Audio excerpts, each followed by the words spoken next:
guys. Welcome to You the Boss podcast, episode 93. I'm your host, Pam. And today we're going to be talking about something that a lot of us kind of quietly struggle with, but we also don't know how to talk about it.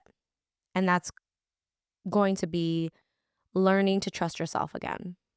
Not trusting other people, not trusting timing, but yourself.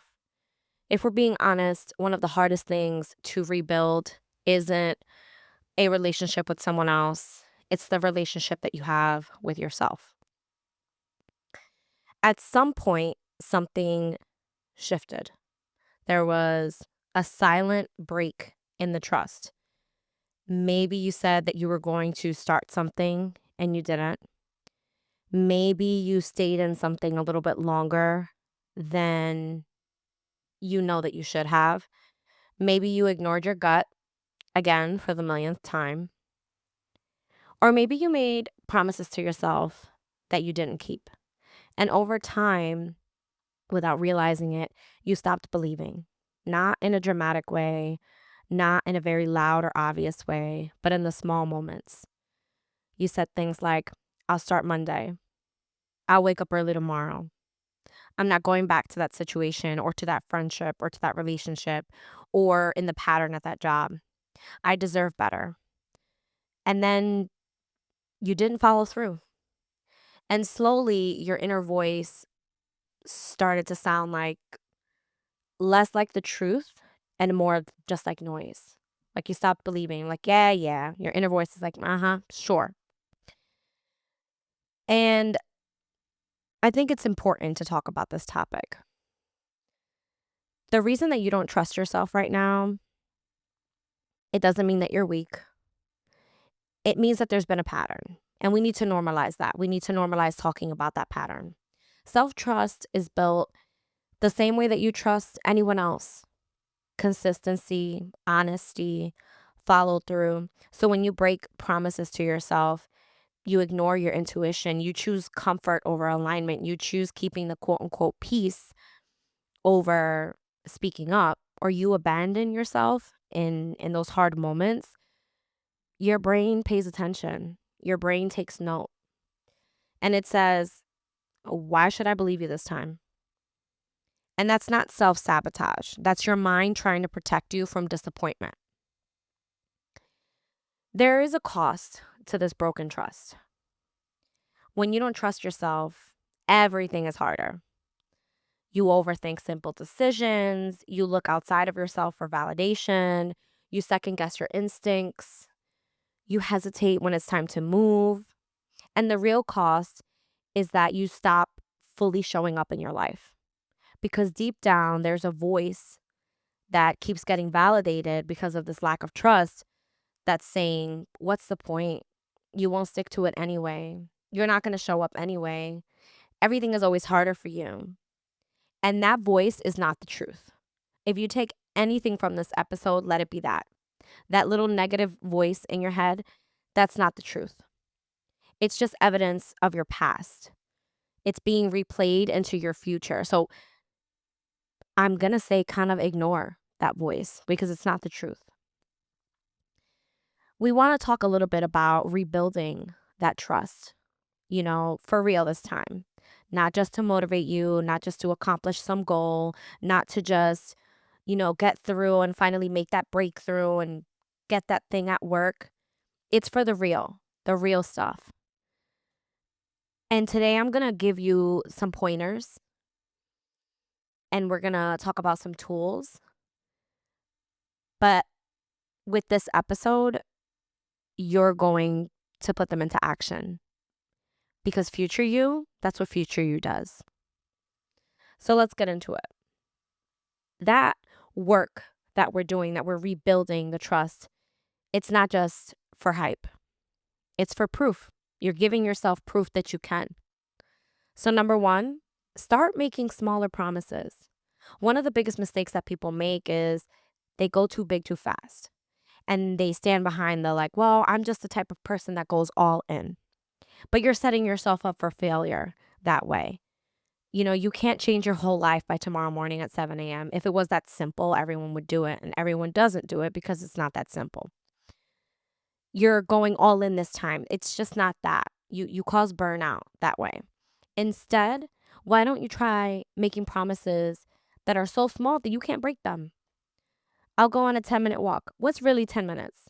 10 minutes are going to happen regardless. So what is just a 10-minute walk? I'll drink a bottle of water. I'll spend 5 minutes working on this. It sounds so simple, but that's the point.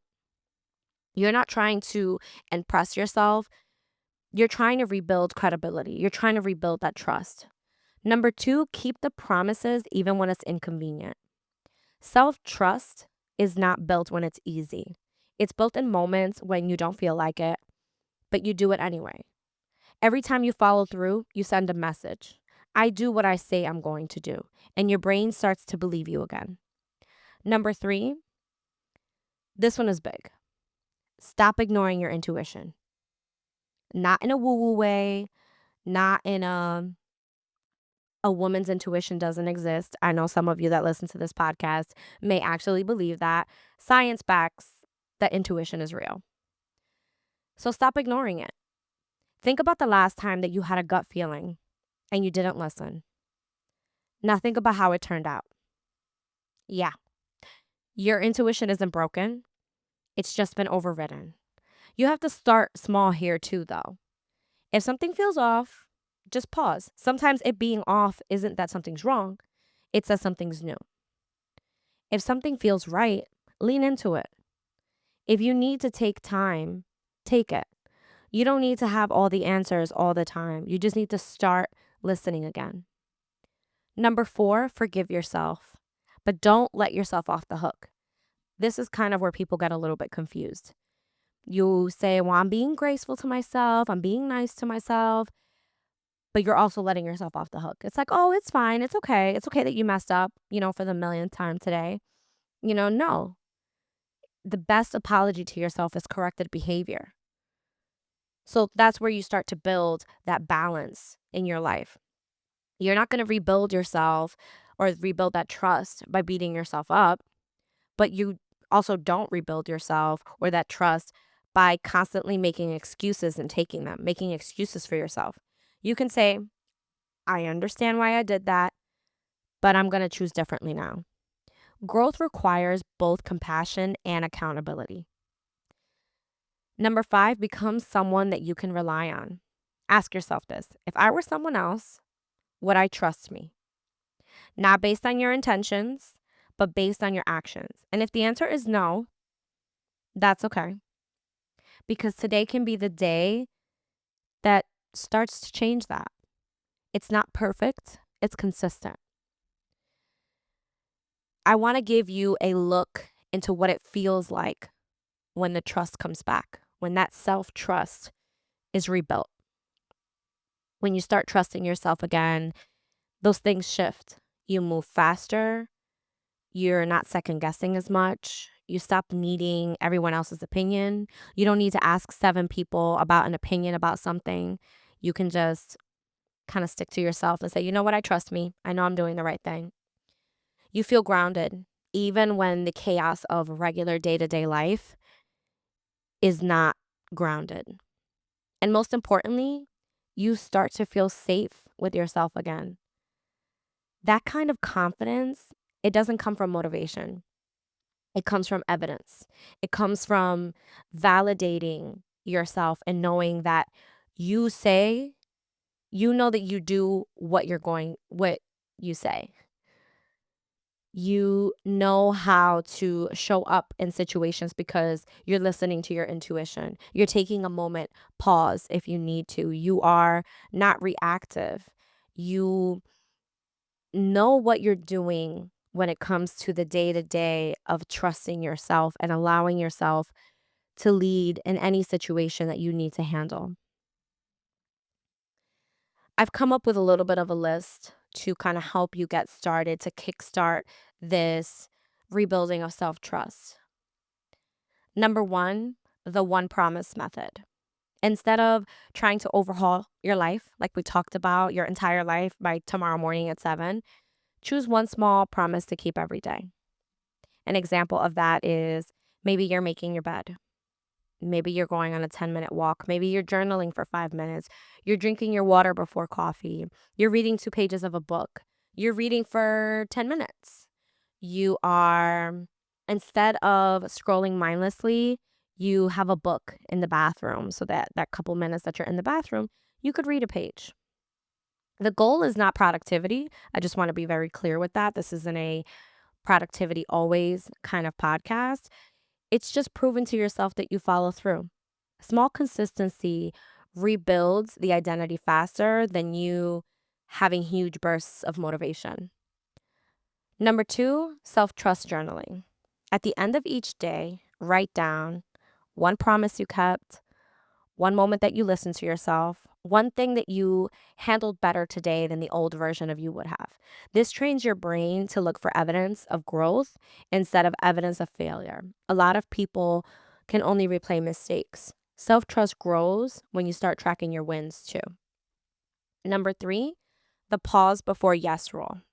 People who struggle with self-trust often abandon themselves to avoid disappointing others.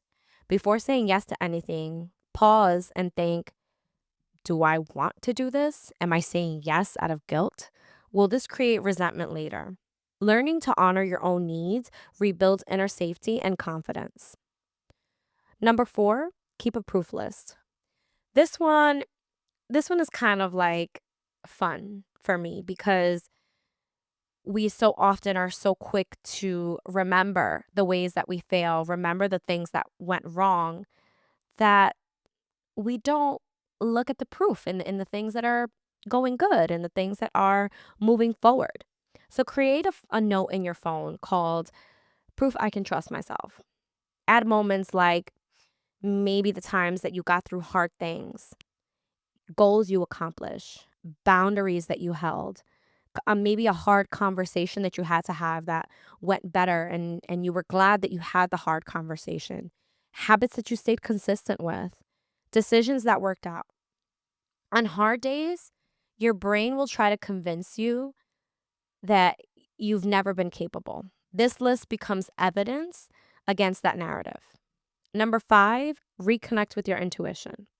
Start practicing listening to yourself in low stakes situations. Example, what do I actually want to eat? Do I need rest or do I need to speed things up? What feels aligned, not just impressive? The more you stop outsourcing every decision, the stronger your inner voice becomes. Self-trust is built through repeated self-listening. As always, I want to give you some book recommendations. The 4 Agreements by Miguel Ruiz. It's simple, but it's transformative, and it's around integrity, self-awareness, and personal freedom. The Mountain Is You by Brianna Wiest. This book is kind of powerful because it's about self-sabotage, emotional healing, and becoming the person that you're trying to be. To close out a little bit, make this rebuilding of your self-trust a quiet comeback. Rebuilding self-trust isn't loud. There's not going to be a lot of big moments where everything suddenly clicks and everyone's applause. There's this big applause for you. There's a lot of clapping. It's quiet. It's choosing to follow through today. It's keeping one promise today. It's listening to your gut today. And then doing it again tomorrow. You don't need a completely different version of yourself. You need to start showing up for the version of you that's already here. If this episode resonated with you, share it with someone who might need it. And don't forget to subscribe to this and to us on YouTube so that you don't miss the next episode. And if no one's told you lately, you can trust yourself again. You just have to give yourself a reason to. I'll talk to you in the next episode.